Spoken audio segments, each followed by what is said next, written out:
mereka bisa sampai ada ditulis di dalam Alkitab, ya, di Biblia terkasih. Mereka punya satu kelebihan di antara wanita-wanita yang lain, ya. Mereka punya sesuatu yang patut dibanggakan. Mereka punya sesuatu yang patut ditinggikan, gitu ya. Mereka punya sesuatu yang lebih daripada orang lain. Makanya di dalam Alkitab ini dicatat, gitu ya. Dan saya rindu lewat sore hari ini kita melihat, kita koreksi di dalam diri kita. Adakah kita di antara seperti wanita-wanita yang ditulis oleh firman Allah, ya? Nah, langsung saja kita buka di dalam 1 Samuel pasal yang pertama, ya.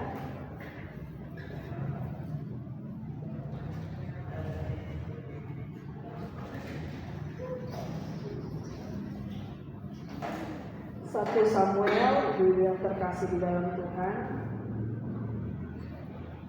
bisa dibacakan, saya minta tolong ya. 1 Samuel 1 ayat yang ke-27. 1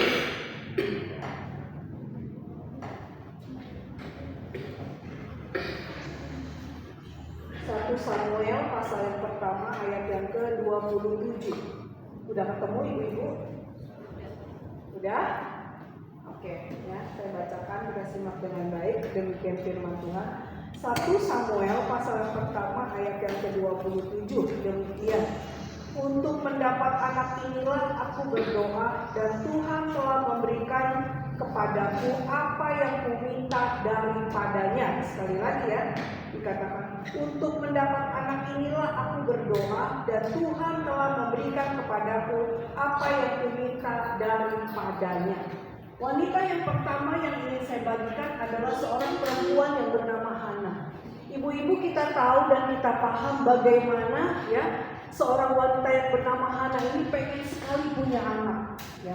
Di dalam satu rumah tangga kalau nggak punya anak itu pasti ada rasa yang berbeda, ada rasa yang kurang dan lain sebagainya. Beda zaman dulu dengan zaman sekarang ya, apalagi kata orang kalau tinggal di luar negeri nggak punya anak itu nggak apa-apa gitu ya nggak. Tapi di dalam perjanjian lama bagaimana anak itu sangat dinanti-nantikan. Kenapa? Karena anak itu akan membawa marga dari bapaknya gitu loh. Oh, ini keturunannya dengan jelas, ibu-ibu yang terkasih.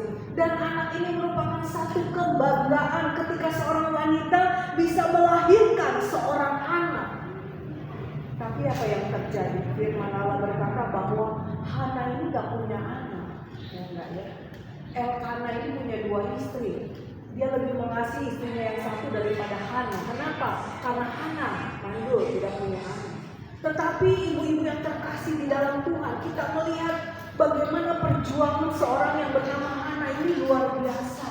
Dia berusaha begitu rupa supaya dia memiliki keturunan, ya.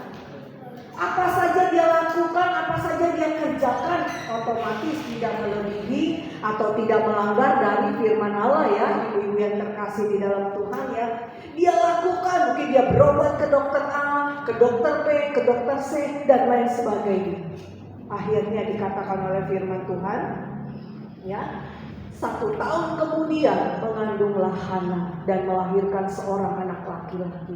Ibu-ibu yang terkasih, 1 tahun kemudian ada waktu yang cukup lama untuk menanti kedatangan atau kelahiran seorang anak. Apa yang dilakukan oleh Hana? Tidak lain tidak bukan dia terus-menerus berlutut di bawah kaki Tuhan. Dia terus-menerus berdoa kepada Tuhan. Dia minta, bahkan dikatakan oleh firman Allah, ketika dia datang ke dalam rumah Tuhan, di rumah Tuhan itulah dia mencucurkan air mata. Di rumah Tuhan itu dia menangis sampai begitu rupa, ibu-ibu yang terkasih di dalam Tuhan, ya. Sampai Imam Eli bilang ini orang bukan berdoa, ini sedang mabuk ya. Ibu-ibu yang terkasih di dalam Tuhan, satu keadaan yang sangat hebat ya, pergumulan yang sangat berat bagi seorang ibu yang bernama Hana. Dan apa yang dikatakan oleh firman Allah, setahun kemudian mengandunglah Hana dan melahirkan seorang anak dan dikasih nama Samuel. Ibu-ibu yang terkasih di dalam Tuhan, Hana seorang wanita yang bertahan dalam situasi dan kondisi yang tidak enak, hidup di dalam Jadi ibu-ibu kita belajar dari Hana. Ketika kita menghadapi banyak tantangan, ketika kita menghadapi banyak rintangan, apa yang harus kita buat? Apa yang harus kita kerjakan? Nomor 1, contoh seperti Hana, bertekuk lutut di bawah kaki Tuhan, berdoa baik siang maupun malam. Sampai kapan berdoanya ibu-ibu? Sampai terjadi, ya, sampai terjadi. Walaupun kelihatan di pemandangan mata rasanya mustahil buat Hana punya seorang anak, tapi karena dia terus-menerus berdoa baik siang maupun malam, akhirnya Tuhan dengar dan jawab doa. Jadi ibu-ibu yang terkasih, ya, dari seorang wanita yang berhana kita belajar bahwa di dalam menghadapi banyak permasalahan, nomor 1 yang harus kita kerjakan adalah berdoa kepada Tuhan. Karena ketika kita sudah tidak sanggup lagi, ketika kita sudah tidak kuat lagi, maka tangan Tuhan yang tidak kelihatan itu turun memberkati setiap permohonan doa kita. Kalau kita berdoa kepada Tuhan, itu tidak ada yang sia-sia ibu-ibu. Cepat atau lambat, doa itu pasti dijawab oleh Tuhan. Cuma kadang-kadang kita aja yang gak sabaran. Kita maunya instan, kita maunya cepat. Ketika kita berdoa langsung terjadi. Kadang-kadang Tuhan tidak bekerja seperti itu. Ada waktunya Tuhan bekerja cepat, tapi ada waktunya kadang-kadang itu bertahun-tahun kita harus menanti, kita harus menunggu. Tuhan ingin melihat kesetiaan kita hidup di dalam doa. Ya, jadi ibu-ibu yang terkasih itu hanya. Ya. Lanjut yang kedua, rumah tangga Hana terselamatkan karena dia berdoa, ya. Rumah tangganya nggak lagi dia diejek-ejek sama Penina, ya. Wah, si mandul enggak.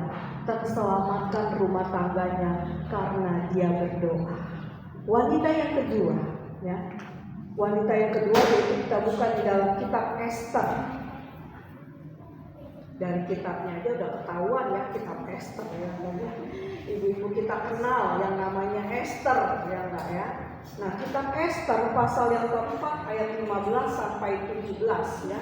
Saya akan bacakan, kita simak dengan baik ya. Kitab Esther pasal yang keempat ayat 15 sampai 17, demikian bunyi firman Tuhan. Maka Esther menyuruh menyampaikan jawab ini kepada Mordekai. Pergilah, kumpulkanlah semua orang Yahudi yang terdapat di Susan dan berpuasalah untuk aku. Janganlah makan dan janganlah minum 3 hari lamanya, baik pada waktu malam, baik waktu siang. Aku serta dayang-dayangku pun akan berpuasa demikian. Dan kemudian aku akan masuk menghadap raja. Sungguh pun berlawanan dengan undang-undang. Kalau terpaksa aku mati, biarlah aku mati. Maka pergilah Mordekai dan diperbuatlah tepat seperti yang dipesankan Esther kepadanya. Ibu-ibu yang terkasih di dalam Tuhan, contoh wanita yang ditulis oleh firman Allah yang kedua adalah Esther. Esther ini sangat terkenal. Terkenalnya apa?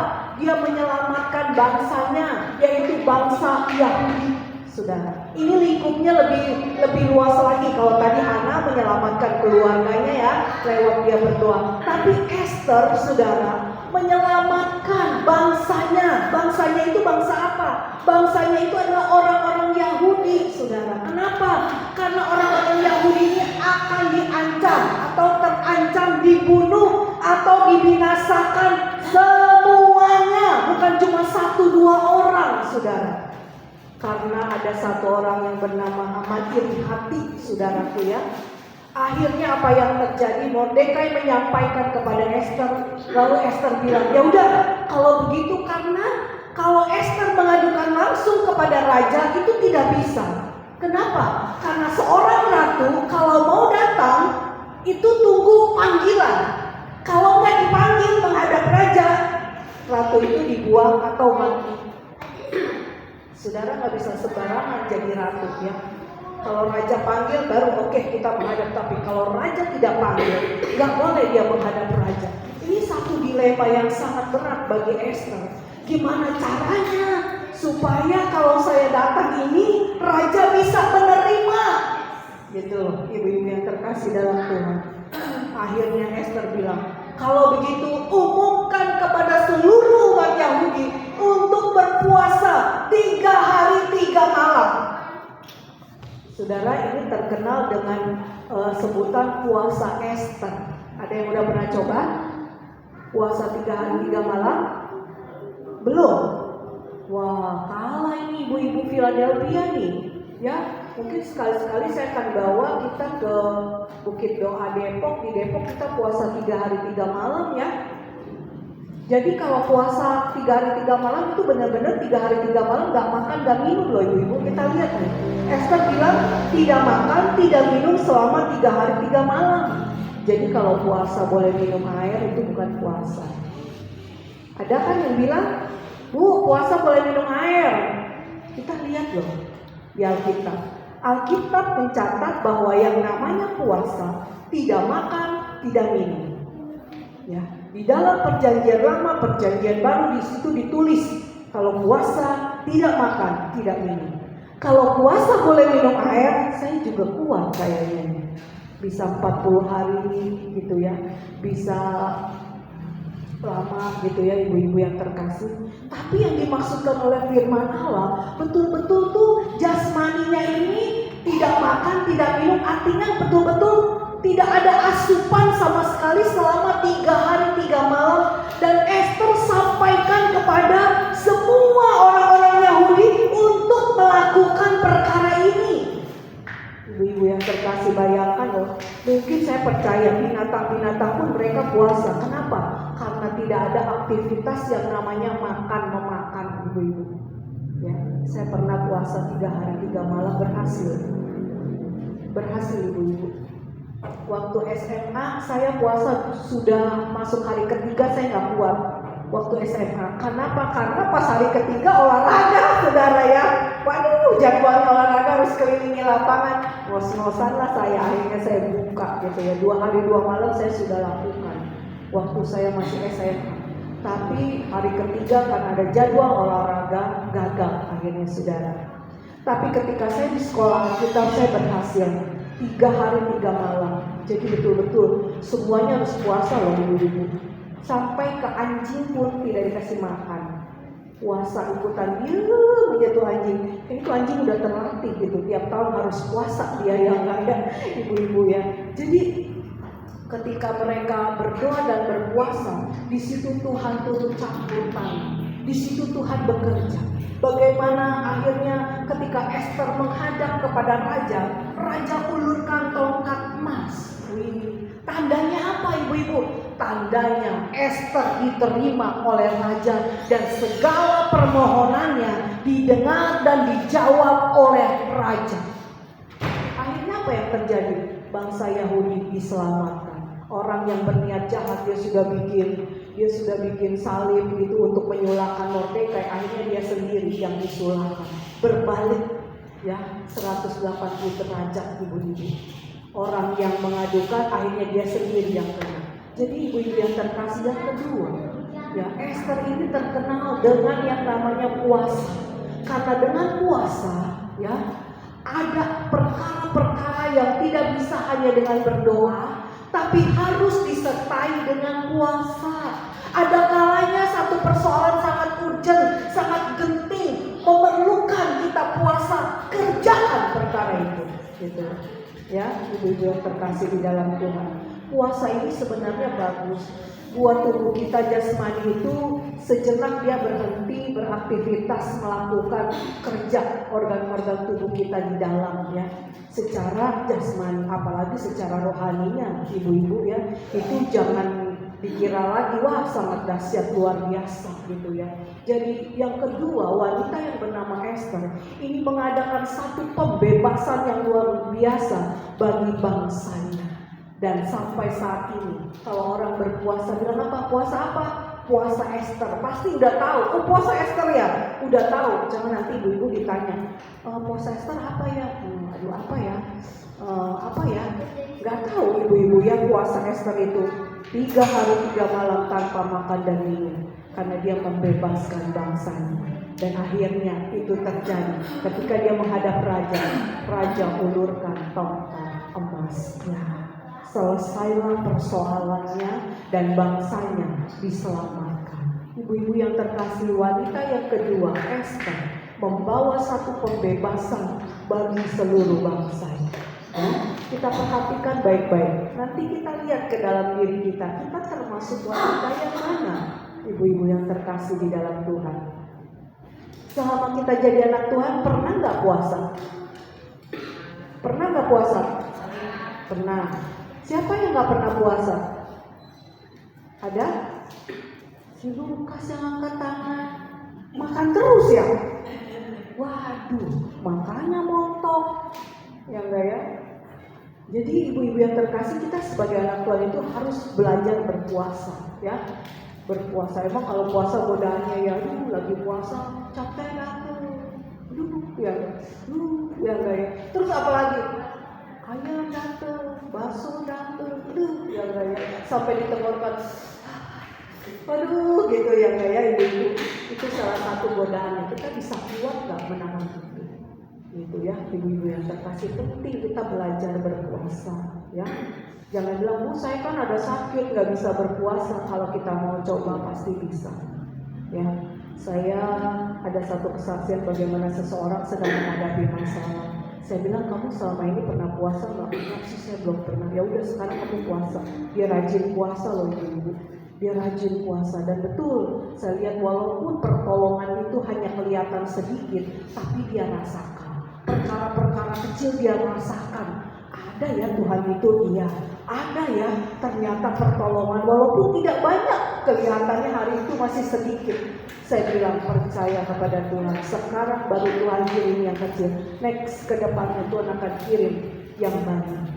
Ya, jadi ibu-ibu yang terkasih, belajar ya. Seperti Esther, ada kalanya memang persoalan ini gak bisa hanya lewat doa. Di dalam Injil Matius ya enggak ya? Ada waktunya. Jenis ini tidak bisa diusir hanya dengan doa, tapi harus disertai dengan puasa. Berapa kali ibu-ibu sebulan puasa? Berapa kali? Ibu Mei 4 kali? Seminggu sekali. Ya. Ai? 2 kali sebulan. Nah, ada lagi yang berapa kali? Bu Lena? Oh belum pernah. Ya, nggak apa-apa, jujur belajar. Ayo. Hah? 1 hari? Setengah hari. Oke, ya. Oke. Bu Helmi? Belum pernah. Nah, buat ibu-ibu yang belum pernah puasa dicoba ya. Jadi caranya begini. Lewati sarapan pagi ya. Lewati sarapan pagi, nanti buka siang. Biasanya kita siang makan jam 12, lewatin 1 jam. Jam 1 kita buka gitu ya. Besoknya lagi ditambah lagi ibu-ibu jamnya ya. Ditambah lagi jadi jam 2. Besoknya lagi ditambah lagi jadi jam 3 gitu. Nanti tubuh kita tuh udah terbiasa, terlatih. Mungkin awal-awal kita kelengan, puyeng gitu ya enggak ya. Dan kalau habis puasa itu usahakan minum air hangat. Nanti setiap angin tuh keluar di tubuh kita. Itu pasti keringetan dan lain sebagainya. Jadi tubuh kita enak. Jangan minum air es. Ya, karena air es itu tidak mengeluarkan angin, ngedepin angin gitu ya. Namanya kan puasa dari pagi sampai sore. Sedangkan puasa itu aktivitas kan berjalan terus ya. Nggak ada jangan bilang gini, saya puasa ya, jangan kamu suruh-suruh saya, jangan kamu suruh-suruh masak dan lain sebagainya karena saya puasa. Nggak ada. Yang namanya puasa aktivitas tetap berjalan seperti biasa ibu-ibu ya. Jadi coba kita mulai praktekkan di dalam hidup kita ya. Belajar berpuasa, belajar. Saya waktu bangun gereja ini 5 bulan loh saya puasa. Saya susut 7 kilo. Setiap hari saya puasa, cuma minggu doang. Ya, cuma minggu doang saya nggak puasa. Jadi Senin sampai Sabtu. Aktivitas ya biasa saya masak, anak-anak bawa bekal ya nggak biasa ibu-ibu yang lain. Semua saya kerjakan. Ya, selama 5 bulan saya bangun gereja, ya, dan itu terselesaikan dengan baik ibu-ibu. Jadi belajar ya, ibu-ibu yang terkasih yang belum pernah, ayo coba, ya, coba. Itu yang kedua, Esther.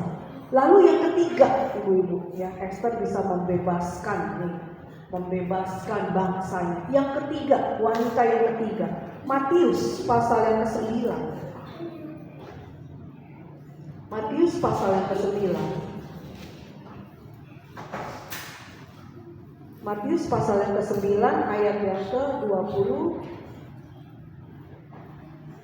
Ayat yang ke-20 sampai 22 dikatakan, pada waktu itu seorang perempuan yang sudah 12 tahun lamanya menderita pendarahan maju mendekati Yesus dari belakang dan menjamah jubahnya. Karena katanya dalam hatinya, asal ku jamah saja jubahnya, aku akan sembuh. Tetapi Yesus berpaling dan memandang dia serta berkata, teguhkanlah hatimu, hai anakku, imanmu telah menyelamatkan engkau. Maka sejak saat itu sembuhlah perempuan itu.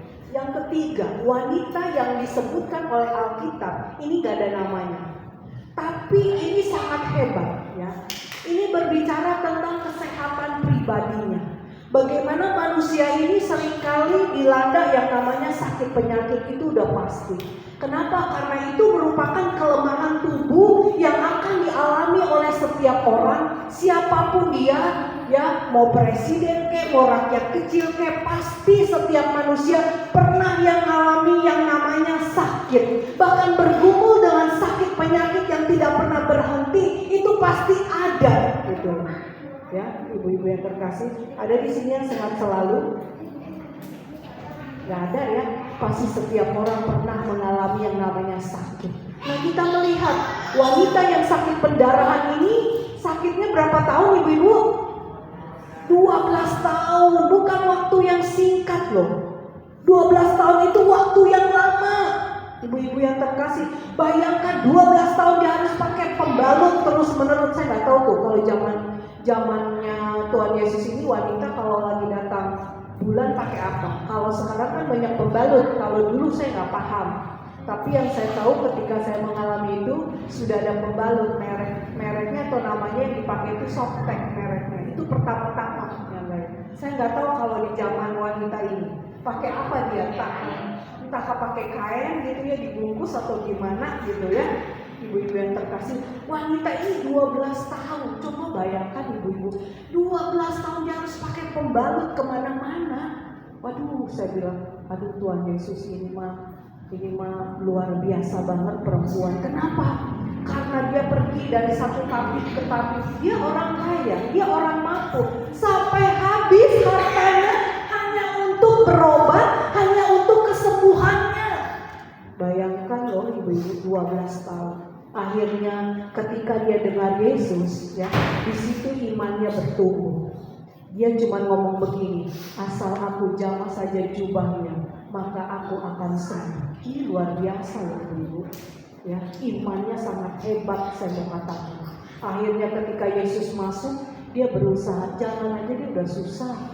Dia merangkak ibu-ibu. Makanya dia cuma ngomong asal aku jamah. Jamah itu cuma begini doang. Ya, asal aku jamah. Kenapa? Dia udah gak kayak kita lagi bisa jalan, udah gak bisa. Dia merangkak dan dia harus yang gak berkumpul berjalan itu gitu loh. Kenapa? Orang banyak.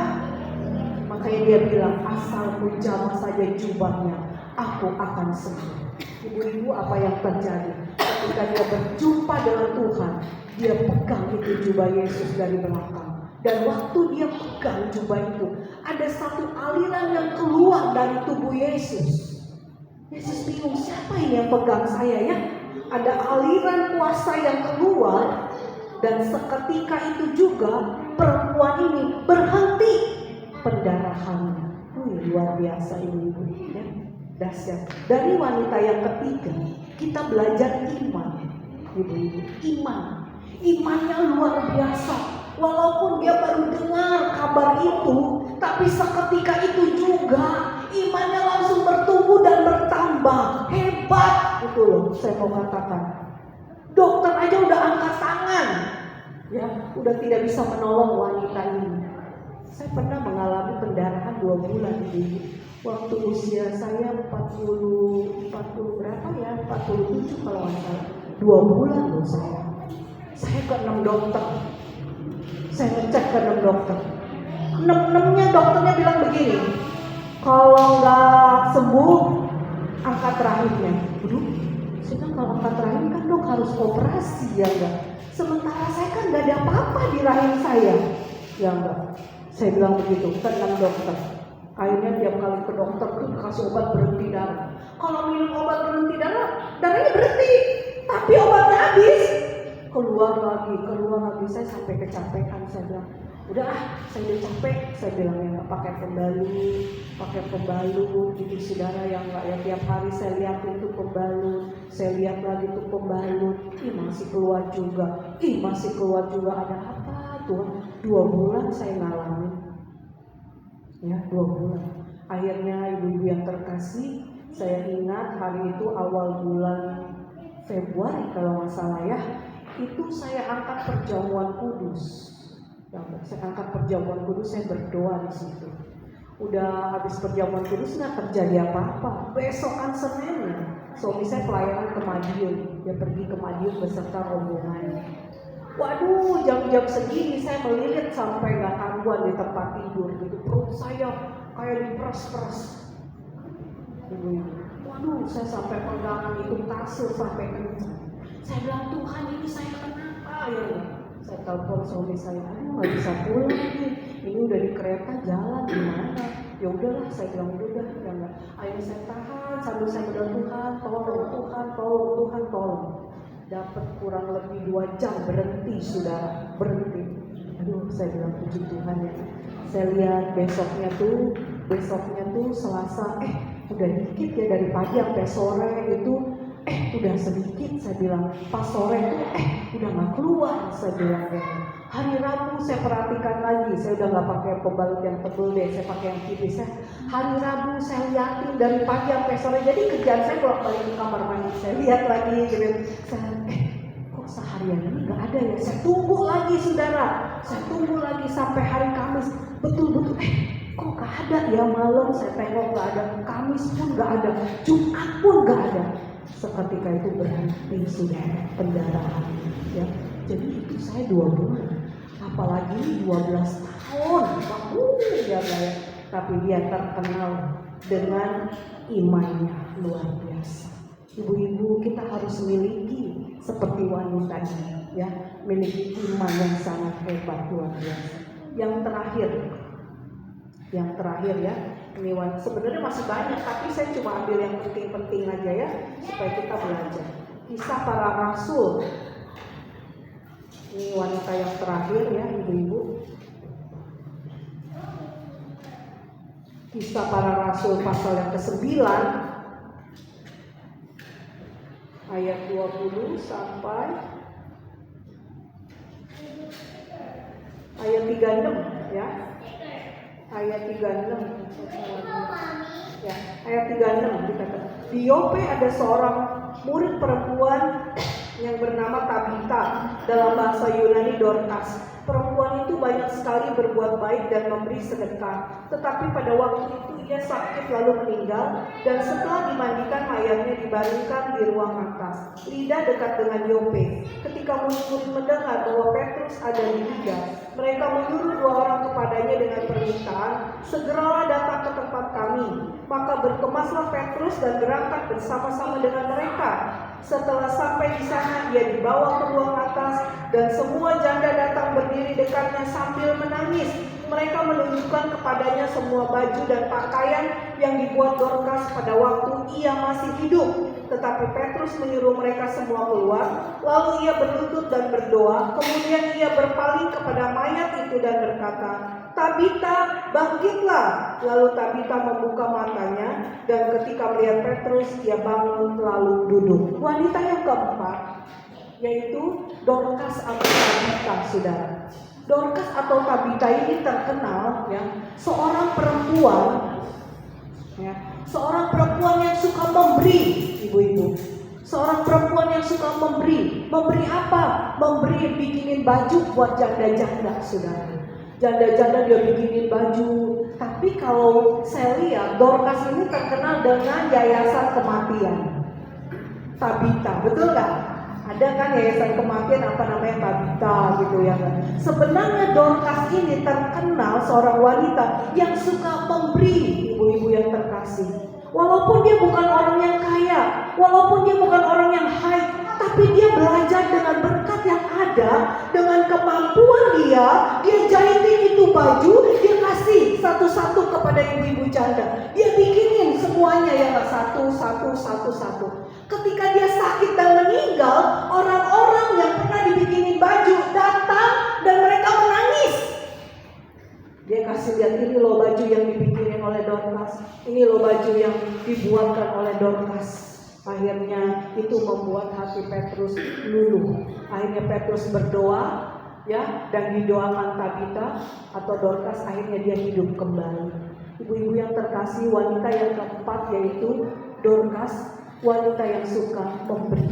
Ya, memberi bukan berarti ntar kalau sudah berkelimpahan gitu ya, ntar deh kalau sudah kaya gitu ya baru saya memberi. Ibu-ibu yang terkasih, bukan seperti itu. Memberi itu belajar dari apa yang ada pada kita. Walaupun mungkin itu jumlahnya gak banyak, walaupun itu sedikit. Ingat gak wanita yang memasukkan 2 peser ke dalam rumah Tuhan, ke kantong persembahan, kasihnya 2 peser. 2 peser itu apa? 2 peser itu mata uang yang paling kecil, karena dia cuma punya itu, makanya dia kasih ke dalam rumah Tuhan. Ibu-ibu yang terkasih, kita belajar ya, kita belajar untuk menyisipkan berkat. Ya, orang-orang yang ada di sekeliling kita masih banyak yang perlu dibantu. Orang-orang yang dekat kita mungkin butuh pertolongan dan lain sebagainya. Mungkin kita tidak bisa melakukan hal-hal yang besar, tapi hal yang kecil yang bisa kita lakukan, yang kita bisa buat, ayo kerjakan. Ya, saya percaya kalau ini dilakukan, ini akan menjadi satu gulungan yang besar, menjadi satu gulungan yang besar, dan nama Tuhan dipermuliakan. Yakinlah bahwa kita tidak akan pernah hidup yang namanya berkekurangan, ibu-ibu. Ya, kita tidak akan pernah hidup yang namanya berkekurangan atau meminta-minta begini. Gak usah takut, ibu-ibu. Lihat Dorcas, hidupnya sederhana, tapi dia berusaha. Ya, dia berusaha memberi kepada orang-orang yang ada di sekeliling dia. Dia bukan orang yang kaya, ibu-ibu. Ya, dia bukan orang yang kaya, tapi dia belajar menyisipkan berkat itu sedikit demi sedikit, supaya orang-orang yang ada di dekatnya itu bisa pakai baju dengan layak, bisa pakai baju dengan bagus gitu ya, enggak ya, ibu-ibu yang terkasih. Karena memang itu kemampuan dia bikin baju gitu. Saya percaya bukan cuma itu dilakukan oleh Dorcas, banyak hal pasti yang dikerjakan oleh Dorcas, hanya tidak dicatat. Kenapa yang dicatat ini? Karena inilah yang paling menyolok, yang terus menerus dilakukan oleh Dorcas. Memberi. Jadi ibu-ibu yang terkasih, kita belajar ya. Amin ibu-ibu. Jangan takut lagi untuk memberi. Kenapa? Karena ketika kita memberi, kita menghutangi Tuhan. Ya ibu-ibu, paham maksudnya? Jadi kita tidak usah takut untuk memberi. Kenapa? Karena kita tidak akan pernah berkekurangan, ibu-ibu, ketika kita memberi, ketika kita berkorban, ya, dengan apa yang ada pada kita. Bukan tunggu-tunggulah kalah ya Tuhan, ya, kalau dapat rezeki nomplok gitu ya, waduh lama nungguinnya, keburu Tuhan Yesus datang ya enggak ya, nunggu rezeki nomplok ya enggak ya. Itu mah boleh dikerjakan ketika itu terjadi, tapi mulai dari diri kita yang sedikit kita kerjakan. Ya ibu-ibu, masih ingat gak khotbah saya bagaimana banyak persembahan ya, ketika kita memberi kita tidak akan pernah berkekurangan. Kita punya satu kewajiban sebagai anak Tuhan. Kewajibannya itu apa? Memberkati, ibu-ibu. Ya, memberi atau memberkati. Ya, rumah Tuhan lah, orang-orang lah, dan lain sebagainya.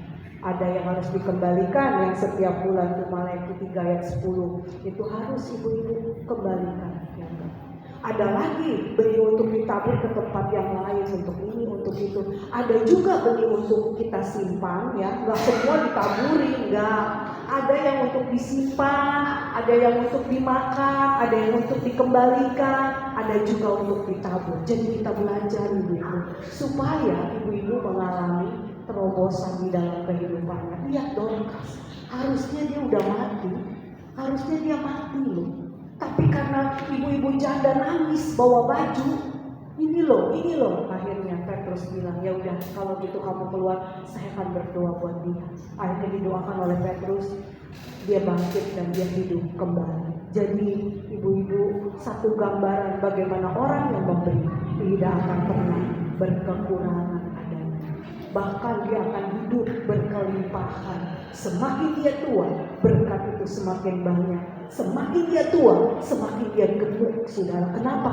Karena sekali-kali Tuhan tidak pernah meninggalkan hidup kita. Amin ibu-ibu, kita belajar dengan perkara yang kecil ini.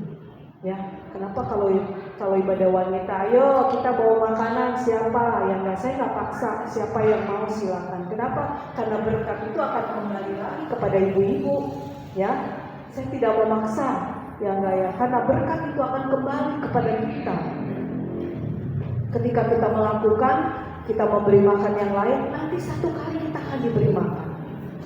Ya, sekali waktu saya pergi ke satu toko, ke satu mall, bukan toko mall. Hari itu saya ada perlu sama anak saya berdua. Terus ada yang nyanyi gondreng gitu ya, mana orang bule. Aduh, dalam hati saya, aduh kasihan banget ini orang bule, kerjaannya cuman ngamen doang gitu. Berapa sih hasil ngamen gitu ya, enggak ya. Terus tak dulu berhenti. Kenapa? Mami mau kasih. Anak saya bilang, mami kasih yang banyak kan. Karena kita suka pergi keluar, pasti kalau nanti kita menabur, kita keluar pun Tuhan akan tolong kita. Kita sudah banyak bagaimana ketika kita ada di luar, Tuhan menolong kita dengan cara Tuhan yang hebat dan ajaib. Oh iya benar, saya bilang benar. Saya ngomong sama anak saya, betul apa yang kamu ucapkan. Akhirnya saya keluarkan, ya. Kadang-kadang ada lagi orang Indonesia nyanyi-nyanyi bawa anak kecil, saudara. Aduh Tuhan Yesus, saya mampir dulu deh, dulu ya ke McD atau kemana saya beli dia. Ini kamu mau es krim nggak, saya beliin gitu, saudara. Bukan saya pamer ya, karena saya merasakan ketika saya susah, saya banyak ditolong oleh orang. Ya, saya banyak ditolong oleh orang. Jadi saya merasakan bagaimana itu hidup susah, ibu-ibu. Bayangkan loh, orang datang pucuk-pucuk bawa bayam 2 ikat sama jagung. Ini kan cukup buat saya makan gitu loh. Ya, cukup buat saya makan gitu loh. Jadi saya teringat, saya bilang kalau nanti ada berkat saya akan beri. Jadi saya belajar hari itu pun dengan berkat yang ini ada berkat nih. Saya lihat siapa gitu yang kekurangan gitu ya. Saya bawakan dia tempe, padahal tempe cuma satu gini ibu-ibu gitu ya. Saya bisanya cuma ngasih tempe satu papan gini, ya udah saya kasih gitu ya ya. Ibu-ibu yang terkasih di dalam Tuhan, jadi kita belajar ya. Karena apa? Karena ketika Tuhan memberkati kita, Tuhan punya rencana bagi hidup kita untuk memberkati yang lain yang membutuhkan adanya. Ya, saya pernah pesan sama anak saya, nah satu kali kalau kamu diberkati Tuhan, di mobil jangan lupa itu taruh beras. Saya bilang, taruh beras di mobil. Kalau kamu pergi kemana, ya enggak. Saya bilang ada orang yang susah di pinggir jalan atau apa, kasih itu beras dia nih. Nanti ya nih kalau sekarang belum bisa, ya enggak, iya nggak apa-apa. Saya bilang ya enggak. Ingat ya pesan mami, next kamu diberkati Tuhan, kamu harus sisipkan ya nih. Ya enggak. Saudara, kenapa? Karena saya ajarkan kepada anak-anak. Saya bilang hidup susah itu nggak enak karena iya kita banyak dibantu oleh orang, betul? Iya nih. Kita harus memberkati orang. Walaupun kita tidak berkelimpahan, hidup kita pun hanya pas lewat, kadang-kadang lewat. Tapi dengan satu kerinduan aja, Tuhan saya ingin memberkati si A, Tuhan saya ingin memberkati si B. Berkat itu ada loh ibu-ibu. Berkat itu ada. Seperti Tuhan dengar gitu ninjak, ya enggak ya. Oh udah dia mau memberkati tapi dia belum ada berkatnya. Kadang-kadang saya bilang, oh saya belum ada berkat, makanya saya suka diem gitu ya. Saya belum ada berkat, bagaimana ini ya gitu. Ya saya cuma ngomong Tuhan belum ada. Ntar kalau ada ya Tuhan. Begitu saya ada buru-buru saya sisipin saudara sedikit. Kadang-kadang pemberian saya nggak seberapa. Ya, cuma tempe 1 papan, tahu 10 biji, ibu-ibu yang terkasih, tapi itu sangat memberkati. Sekali waktu ada jualan donat 2.000 di rumah saya. Waduh, saya bilang kasihan amat nih tukang donat yang kayak baru dagang. saya pamit sih, saya beli. Terus saya punya pisang berangan di rumah, kan itu pisang ada aja, saya potong aja tuh setengah yang dia bawa anak kecil. Saya bilang, nih kasih anak kamu ya. Ya enggak, tante saya jadi nggak enak. Oh nggak usah nggak enak, saya pun cuma bisa ngasih pisang. Saya bilang ya enggak ya, buat anak kamu nanti di jalan kasih dia makan itu pisang. Saya bilang, iya tante. Jadi ibu-ibu yang terkasih, kelihatannya sepele, tapi kalau kita lakukan, Tuhan akan berkarya bagi hidup kita. Amin. Jangan takut untuk berkekurangan. Kita tidak akan pernah berkekurangan adanya. Jadi dari 4 wanita ini, Hana terkenal dengan doanya luar biasa. Esther membawa pembebasan bagi bangsanya. Wanita pendarahan terkenal dengan imannya. Dan Tabita, orang yang sangat murah hati. Di antara 4 ini, ibu-ibu masuk kemana? Tanya kepada diri kita sendiri, saya masuk yang mana? Apakah saya masuk yang 1, yang 2, yang 3, atau yang 4, atau cuma 1, 2, atau 1, 3, atau 4-4-nya, atau 3? Ibu-ibu yang tahu sendiri. Sore hari ini kita renungkan firman Allah. Biar itu terjadi di dalam seluruh kehidupan kita. Amin ibu-ibu. Ya saya rindu ibu-ibu mengalami terobosan di dalam kehidupan. Ya. Tetap semangat ikut Tuhan, ibu-ibu ya. Apapun yang terjadi, maju terus. Tuhan Yesus memberkati. Mari kita bangkit berdiri.